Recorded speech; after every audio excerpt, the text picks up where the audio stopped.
नमस्ते, आदाब, सत श्री अकाल। कैसे हैं आप सारे लोग। मैं Amit Medhekar, story time with Amit Medhekar में आप सारे लोगों का एक बार फिर से स्वागत करता हूं। आज की स्टोरी जीवन का सार बताने वाली। एक बहुत ही गरीब इंसान अपनी गरीबी से परेशान होके सोच रहा था कि मैं शायद इस जीवन में जीने के लायक ही नहीं हूँ, मुझे जीवन में जीना ही नहीं चाहिए और मुझे जाए कहीं पे सुसाइड करनी चाहिए, मुझे आत्महत्या करनी चाहिए, क्योंकि मैं कुछ कमा नहीं रहा हूँ, मैं मेरी बीबी को खुश नहीं रख पा रहा हूँ, मैं मेरे बच्चों को खुश नहीं रख पा रहा हूँ, मैं उनको कुछ दे नहीं पा रहा हूँ।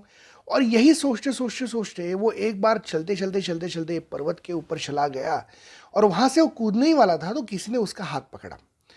किसी ने उसका हाथ पकड़ा तो देखा तो वो राज ज्योतिषी था। वो जहाँ जिस गांव में रहता था उस गांव का जो राजा था उसका राज ज्योतिषी था। और राज ज्योतिषी ने उसका हाथ पकड़ के उसको रुकाया। जैसे रुकाया वैसे वो गरीब इंसान उनके पैरों पे माथा रख के जोर जोर से रोने लगा। उसने कहा कि मुझे आप मत रोकिए, मुझे जाने दीजिए, मैं ज़िंदगी में कुछ कर नहीं पा रहा हूँ, मैं ज़िंदगी में कुछ प्राप्त नहीं कर पा रहा हूँ, मुझे मेरी बीवी बच्चों को खुश रखना है वो नहीं कर पा रहा हूँ, मैं कुछ हासिल नहीं कर पा रहा हूँ, मेरी ये समस्या है वो समस्या है। राज ज्योतिषी जो थे वो उन्होंने बोले कि चलो कहीं लेके चलते हैं तुम्हें। वो कहीं एक जगह पे लेके चले, बहुत शांत जगह थी, वहाँ आजू बाजू में कोई नहीं था। उन्होंने कहा कि अभी एक एक करके तुम्हारी जो जो समस्या है वो मुझे बताओ करके। पहले तो वो हिचकिचा रहा था, वो जो गरीब इंसान था वो हिचकिचा रहा था, लेकिन फिर जैसे राज ज्योतिष ने उनको बताया कि नहीं तुम्हें बताना ही है करके, मैं शायद तुम्हारी समस्या का कुछ समाधान निकाल पाऊंगा, कुछ सोल्यूशन निकाल पाऊंगा। तो ये सोचते हुए उस आदमी ने बात करना शुरू किया। उस आदमी ने बताया कि मेरी ये समस्या है, मेरे पास पैसे नहीं हैं, मैं गरीब हूँ, मैं बच्चों को सिखा नहीं पा रहा हूँ, पढ़ा नहीं पा रहा हूँ, मैं मेरी बीवी को कुछ ले नहीं पा रहा हूँ, उनको जीवन में कुछ दे नहीं पा रहा हूँ, ज़िंदगी में कुछ चाहिए मुझे लेकिन वो मैं हासिल नहीं कर पा रहा हूँ। फिर उसने ये सारी चीज़ें 1 2 3 4 करके सारी सारी सारी सारी समस्या उसको बता डाली। राज ज्योतिषी जी सुनते रहे सुनते रहे सुनते रहे, उन्होंने उसको एक भी बार नहीं रुकाया। जैसे वो चीज़ें चल रही थी धीरे धीरे धीरे धीरे सारी समस्या बोलने के बाद जब सारी समस्याएं खत्म हुई तो राजू जी ने पूछा कि बताओ और कौन सी समस्या है। फिर उस गरीब इंसान ने कहा नहीं और कोई नहीं समस्या, इतनी थी समस्या। तो राजू जी ने कहा और कुछ होगी देखो सोचो। तो उन्होंने कहा नहीं नहीं, उस गरीब इंसान ने कहा नहीं नहीं इतनी ही थी। राजू जी ने कहा अरे जरा याद करो कहीं और कुछ समस्या है क्या, देखो अपने अंदर झांक के देखो कुछ और समस्या है क्या। तो गरीब इंसान थोड़ा सा हिचकिचाया, उसने कहा कि नहीं राज ज्योतिषी जी आपने मुझे बताया, मैंने वो सारी समस्या बताई, मेरी बस इतनी ही समस्या है, बस मेरी और कुछ नहीं, मेरी इतनी समस्या है। जैसे वो राज ज्योतिषी ने उसको ये पूछा और उसका ये आंसर आया, उसका ये जवाब आया कि मेरी इतनी ही समस्या है, तो राज ज्योतिषी ने उसको कहा कि देखा तुम क्या कह रहे हो कि तुम्हारी इतनी ही समस्या है, तुम्हारी और कोई समस्या नहीं है, तुम्हारी इतनी ही समस्या है। मतलब तुम्हें पता है कि तुम्हारी समस्या तुम्हारे चलते ही सीमित है, तुम्हारे प्रति ये जो समस्या तुम्हें जो बड़ी लग रही है वो तुम्हारे लिए इतनी समस्या है, लेकिन सारी समस्या बताने के बाद तुम अभी कह रहे हो कि समस्या मेरी इतनी ही है। मतलब इतनी सारी समस्या से तुम इतनी समस्या में आ गए हो, ऐसा क्यों हुआ, क्या रीज़न था। तो इतनी बड़ी समस्या तुम्हारे लिए इतनी सी कैसे बन गई, क्या गया कि तुम जब बताने वाले थे इतनी सारी समस्या थी, सारी समस्या बताने के बाद तुम इतने और इतने एकदम ऐसे क्यों कहने लगे कि अभी मेरे पास इतनी ही समस्या है। वो किसान और सोच में पड़ गया, वो गरीब इंसान और सोच में पड़ गया। उसने कहा कि पता नहीं मुझे क्या हो रहा है, लेकिन मुझे ऐसे लग रहा है कि ये सारी समस्या बताने के बाद मेरा दिल थोड़ा मुझे हल्का महसूस हो रहा है। मैंने शायद ये समस्या मेरे अंदर ही छुपा के रखी थी, अंदर ही इन सारी समस्या को मैं लेके चल रहा था, और आज जब मैंने आपसे ये बात की तो मुझे थोड़ा सा हल्का महसूस हो रहा है। वो जो राज ज्योतिषी थे उन्होंने उसके कंधे के ऊपर हाथ रखा। उसने कहा यही तो बात है, यही तो मैं समझाना चाहता हूँ।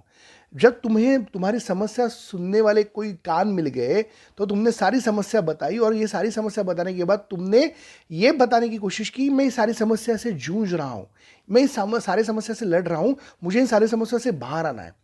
यहाँ पर्वत के ऊपर छलांग मार के या फिर सुसाइड करके आत्महत्या करके ये सारी समस्या नहीं सुलझने वाली।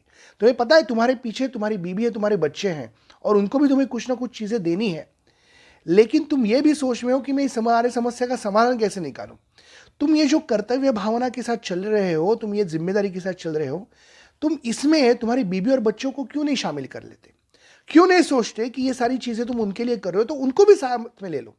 बताओ अपने बीबी को कि शायद मैं तुम्हारे लिए अभी ये नहीं कर पा रहा हूँ, लेकिन हम लोग साथ में काम करेंगे तो कुछ दिनों के बाद मैं शायद तुम्हारे लिए ये ले पाऊंगा।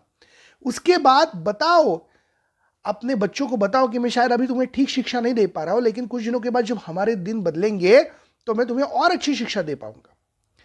हर एक दिन जो है वो अलग होता है, हर एक दिन गुजर जाता है। जैसे किसी बड़े आदमी ने भी कहा है कि ये दिन भी गुजर जाएंगे, तो तुम्हारे ये जो बुरे दिन है ये भी गुजर जाएंगे।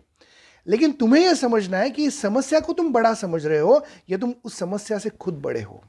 अगर तुम उस समस्या से खुद बड़े हो तो इस समस्या को तुम आसानी से पार कर पाओगे। साथ में बीवी है, साथ में बच्चे हैं, तुम अकेले नहीं हो। बताओ सारे लोगों को कि इस समस्या से हम आगे आराम से जा पाएंगे। इस समस्या को हम बड़ा नहीं करना है।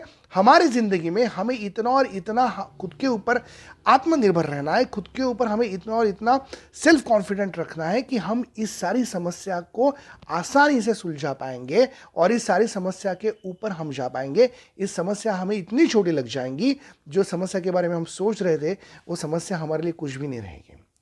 यही सोच है, इस सोच के साथ काम में लग जाओ। समस्या के बारे में सोचोगे, उसी के अंदर अंदर घूमते जाओगे, उसी के अंदर अंदर और जाते जाओगे, समस्या और बड़ी लगेगी, तुम समस्या के सामने और छोटे लगोगे और इसके चलते तुम्हारी समस्या कभी और कभी नहीं समाधान मिलेगा उस समस्या का। तो समस्या का सुलझन कहीं नहीं होगा। तो खुद को इतना बड़ा करो कि वो समस्या तुम्हारे आगे बहुत छोटी पड़े। खुद को इतना बड़ा करो कि वो समस्या रहे ही नहीं। खुद को इतना बड़ा करो कि हर एक समय पे कोई भी समस्या अगर आती भी है तो उसको निकालने की जो क्षमता है तुम्हारे अंदर वो बड़ी हो जाए। और देखो जिंदगी कितनी खूबसूरत है। सही बात तो बताई राज ज्योतिषी ने कि कोई समस्या इतनी बड़ी नहीं होती जितना हम उसको शायद करते हैं। समस्या से हम खुद को अगर बड़ा करें तो समस्या छोटी लगने लगेगी। जीवन में हर बार हमारे लिए, हमारे मन के प्रति अगर चीज़ें नहीं होती है, हमारे मन के लिए जो चीज़ें सोच रहे हैं वो चीज़ें नहीं होती है, तो इसका मतलब ये नहीं है कि ज़िंदगी से हम लोग बहुत और बहुत नफरत करने लगे या ज़िंदगी को हम ठोकर मारे और कहीं और चले जाए, या फिर ज़िंदगी को हम ना कह के कहीं आत्महत्या जैसे मार्ग हम स्वीकारें। नहीं, ये बात नहीं होती। अगर हमें आगे बढ़ना है तो हमें हर इस समस्या का समाधान करते हुए ही आगे बढ़ना पड़ेगा। ये जो आप एक्सपीरियंस ले लेंगे समस्या का, ये जो अनुभव आपको आ जाएगा, उससे आप और बढ़ते जाएंगे। जैसे हम कहते हैं ना कि हीरे को जो है वो पहलू निकालने की ज़रूरत है, सोने को आग में जलने की ज़रूरत है। वैसे ही हम लोग हैं, हम लोगों को जितनी समस्या में हम जाएंगे उतने और उतने हम लोग और उभर के आ जाएंगे। तो समस्या से मत डरिए, समस्या से हम बहुत बड़े हैं। अगर आपको ये स्टोरी अच्छी लगी है तो हमें ज़रूर बताइए। इस चैनल को सब्सक्राइब करना मत भूलिए। इस चैनल के साथ जो इस वीडियो है इसको कमेंट, लाइक और शेयर करना भी मत भूलिए।